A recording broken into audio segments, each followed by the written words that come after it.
여기. 죄송해요. 각을 다시 잡아야겠다.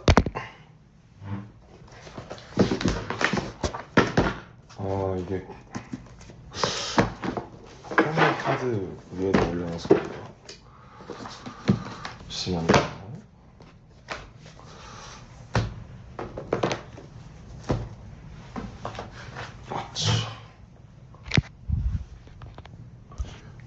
안녕하세요. 혼자 되게 오랜만에 들어오는데 이 고정이 승질나게 하네. 잠깐만요. 오케이. 됐죠? 저기 살짝 잘려서 나오는 게 마음에 안 들어가지고 요렇게. 안녕하세요. 뒤가 너무 화나. 누가? 진영인가? 하이. 안녕하세요 여러분. 어떻게 해볼까? 이렇게 이거만 키우면 귀신 같나? 이게 낫죠? 이게 나은 것 같아. 안녕하세요. 지금 진영이랑 롤러코스터를 타고 와서 그 사진으로 이제 썸네일을 이제 해봤습니다. 제 라이브를 킨 이유는 오늘 안 키면 또 한참 동안 킬 일이 없을 것 같아가지고 그래도 이제 아리랑이 만들어진 지 너무 오랜 시간이 되기 전에 제가 기억나는 것들을 조금 얘기를 좀 해봤으면, 얘기를 남겨뒀으면 좋겠어가지고 지금 제 자막을 한국어로 나오게끔 했으니까 웬만하면 한국어로 중요한 내용들은 이야기를 하도록 할게요. 어제 이제 AMA도 받았고, 그 다음에 제가 오늘 이제 지금 북미랑 한국, 일본에서 계속 공연하면서 좀 막 그럴 때가 있어요. 울컥할 때도 있고 막 되게 감정에 몰입될 때도 있고. 제가 이 앨범이 이제 나온 지 지금 2달 좀 넘었잖아요. 2달 조금 넘었는데 한 70일? 70일 정도 된 것 같은데, 제 이 앨범에 대해서 가지는 생각들, 그 다음에 여러분들이 이제 콘서트 또 오시는 분들도 있고 할 텐데 좀 뭔가 아셨으면 하는 그런 여러 가지들을 처음으로 라이브로 좀 말씀을 드리면 좋을 것 같았어요. 이제 내일 하루 라스베가스 공연이 끝나면 저희는 이제 돌아가기 때문에 한국으로 그러게요.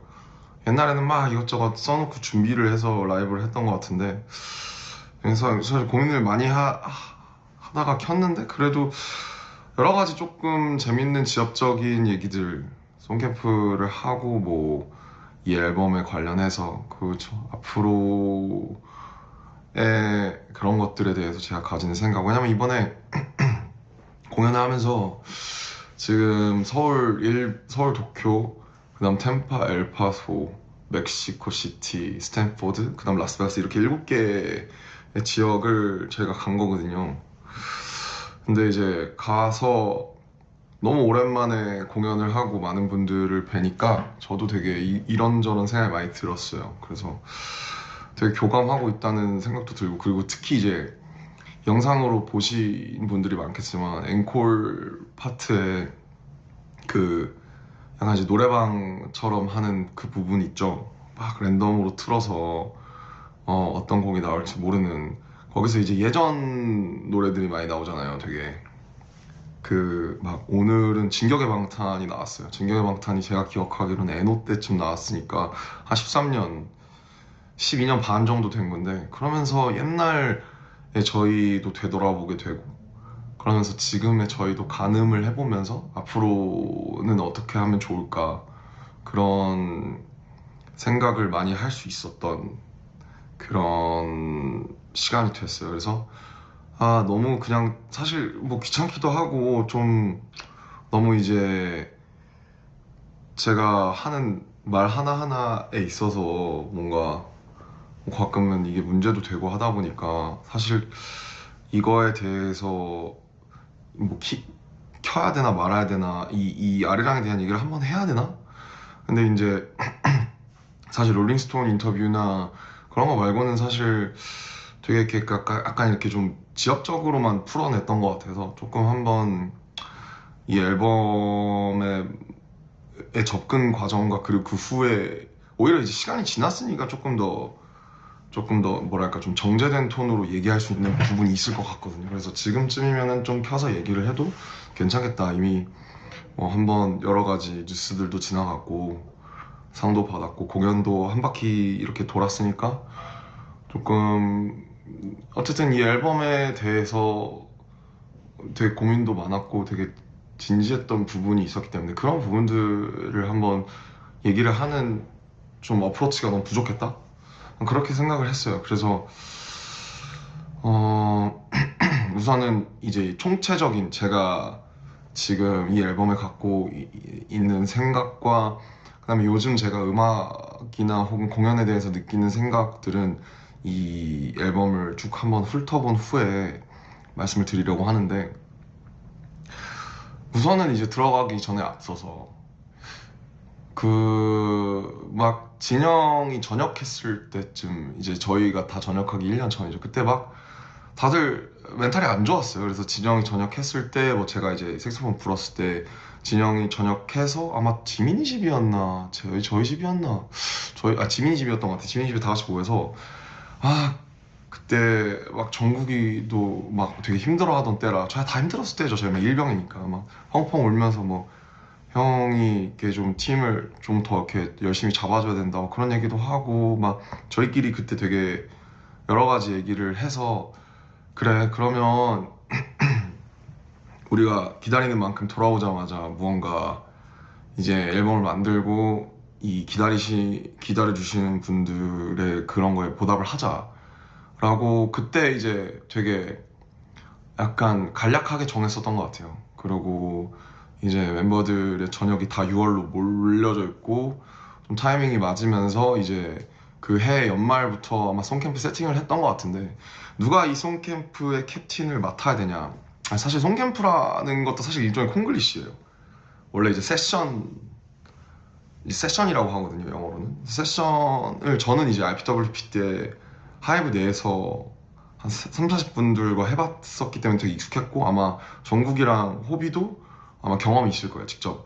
그래서 세션이 그 아티스트 본인이 참여하는 세션이 있고 사실 이쪽 업계에서는 가수 본인이 참여하지 않는 뭐 프리세션 같은 것도 있어요. 그러니까 그 색에 맞는 것들을. 그래서 저희는 7월 달, 8월 달에 LA에 가서 그 다 같이 모여서 그 세션을 하는 그 시간을 갖기로 아마 연해 넘어가면서 정확하게는 모르겠는데 그렇게 결정을 했었던 것 같고 그 시간만 되게 저도 기다렸었던 것 같아요. 빨리 전역을 해서 뭐 그 어쨌든 공백이 꽤 있었던 만큼 먼저 전역한 진영이랑 호비가 사실 되게 고생을 많이 했죠.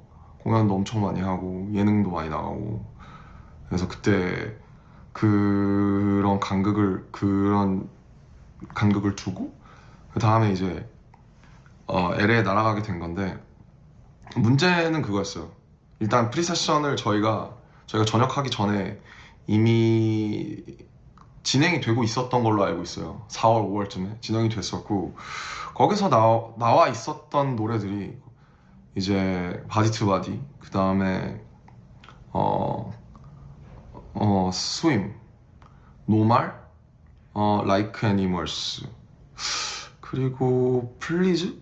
예, 요 정도는 그 세션에서 이제 나와 있었고 저희가 전역하고 나서 LA 가기 전에 다 같이 펜션에 모여서 이거를 사전 청취해서 그 이제 아무래도 잘린 곡들이 많은데 잘린 곡들을 쭉 한번 듣는 그런 세션을 가졌습니다. 근데 그때 이제 여러분들 관계자분들도 오시고 저희도 해서 되게 그걸 들으면서 많은 생각이 들었던 게 그때 한 15곡 정도 있었던 것 같아요. 근데 의견이 다 달랐어요. 어떤 친구는 이걸 좋아하고 어떤 친구는 이걸 싫어하고.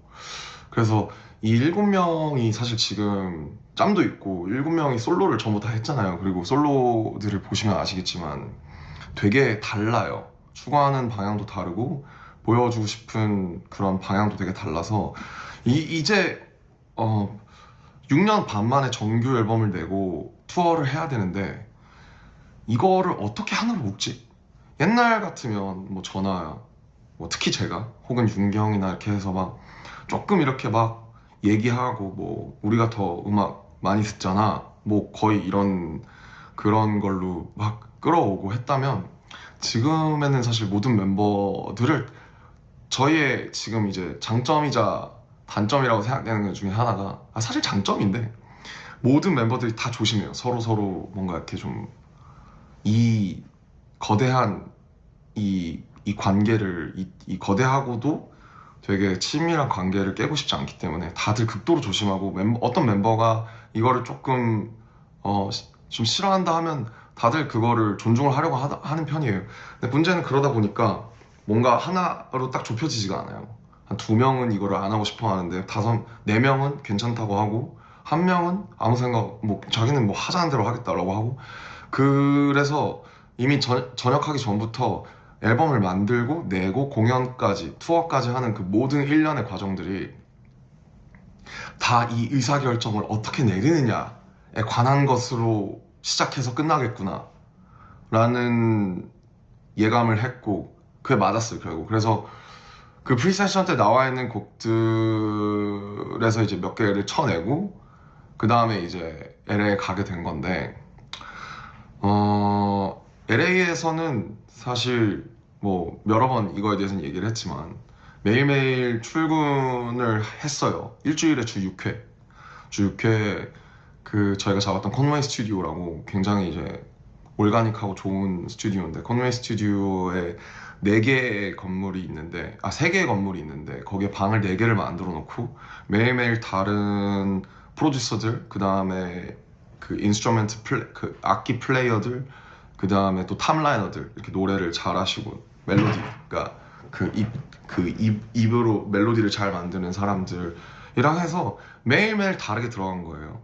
예를 들면 어느 날은 저랑 정국이랑만 들어가고 이 방에 들어가고 거기서 하루 종일 있고 어느 날은 태영이랑 저랑 들어가서 이 방에 있고 뭐 이래서 그날 그 거기 있는 사람 한 5명 정도? 5명 정도가 한 곡에서 2곡을 무조건 만들어내는 이런 이제 어떻게 보면 정말 어 약간 직장인 시스템이라고 해야 되나? 곡을 만드는 직장이라고 해야 되나? 어 그런 거였어요. 그래서 회사에서도 선별을 하고 이제 파이어에 참여한 제이팩 마피아라던가 사실 그 제가 굉장히 좋아하는 아티스트 070 쉐이크라고 있는데 070 쉐이크도 와서 이틀 정도 와서 작업을 같이 했었고 근데 이제 뭐 들어간 곡이 있고 안 들어간 곡이 있는데 그렇게 진행이 됐어요. 그래서 초반 일주일에는 멤버들이 아무래도 영어를 잘 못하고 좀 이런 작업 방식이 좀 익숙하지 않다 보니까 조금 쭈뼛쭈뼛 하다가 한 일주일 정도가 지나가면서 다들 녹아들기 시작했던 것 같아요. 이제 눈에 익는 작가들도 생기고 하면서 그래서 그렇게 2달이 진행이 됐고 처음부터 당연히 스윙을 타이틀로 할 생각은 없었어요. 당연히 스윙보다 더 좋은 강력하고 에너지 있는 뭔가 모르겠어요. 근데 이것도 그런 거예요. 그러면은 다음에 BTS가 돌아오는데 BTS의 타이틀은 뭐여야 되냐? 누가 얘기해도 다 정답이 될 수도 있고 다 정답이 아니게 될 수도 있거든요. 왜냐면 어떤 사람들은 저희한테 다이너마이트를 원할 거고 어떤 사람들은 저희한테 뭐 글쎄요 온 같은 거 원할 수도 있고 지금 나온 플리건 같은 거 원할 수도 있고 어떤 사람은 아니야 방탄소년단은 뭐 이런 걸 해야 돼뭐 봄날 같은 걸 해야 돼. 그러니까 각자가 생각하는 저희가 너무 많은 그 십몇 년 동안 너무 많은 장르와 너무 많은 것들을 해오다가 보니까 각자가 생각하는 그 지향점이 달랐어요. 그리고 팬분들도 다르고 저희 여기 있는 저희 멤버들의 생각도 다르고 유관부서의 유관자들의 생각도 다 달라요. 좁힐 수가 없는 거예요. 그러니까 여기서 제일 힘들었던 건 캡틴이 이제 뚜렷하게 없다는 점. 어떤 사람이 하나의 리더나 보스가 이걸 강력하게 끌고 이게 맞다 아니다를 정해줘야 되는데 지금은 사실 그러기가 굉장히 어려웠었던 상태였던 거죠 그때는. 그래서 너무 어려웠습니다. 사실은 길을 정해놓지 않고 앨범을 만든 거예요. 그래서 이 앨범이 나왔을 때 호불호가 당연히 갈릴 거라고 생각을 했고, 일단 아리랑이라는 타이틀부터. 근데 저는 그냥 여기에 참여하는 플레이어로서 이 앨범이 나온 게 기적이에요. 정말로. 이게 나왔다는 게 저는 정말 기적이라고 생각하고, 이게 아쉽던 불호가 나오던 사람들이 안 좋아하던 우리가 함께 여기에 다시 돌아와서 정규 앨범을 약속대로 내고 다시 공연과 투어를 진행한다. 물론 이게 아쉽고 저게 아쉽고 뭐 다 아쉬워요. 저도 아쉬워요. 근데 정말 우리가 지금 한 명의 이탈자도 없이, 한 명의 아픈 사람도 없이, 한 명의 펑크 내는 사람도 없이 무사히, 그리고 이제 어쨌든 여러분들 덕분에 저희가 스케일이 커지다 보니까 저희 한 번 앨범 찍고 그 다음에 그 관리하는 스케줄이 정말 한 1년에서 1년 반 전에 스케줄링을 대략적으로라도 하지 않으면 진행이 될 수가 없어요. 왜냐면 너무 많은 분들이 저희와 함께 움직이시기 때문에 이게 그냥 이렇게 해서 이렇게 하면 되는 거 아니야? 그게 되지가 않았었어요. 그래서 너무너무 만들기 어려웠던 프로젝트고, 아마 여러분들이 느끼는 아쉬움이나 그런 게 있다면 무언가 그 강력한 구심점이나 혹은 이제 캡틴이 없었다는 점, 그거인 것 같아요. 근데 그럴 수밖에 없었고, 이거를 내야 다음에 저희가 언젠가 다시 같이 모여서 무언가를 만들 때도 이제 이런 어떻게 보면 두서없고 여러 가지가 섞인 그런 앨범이 나올 수밖에 없었던 상황이었던 것 같아요.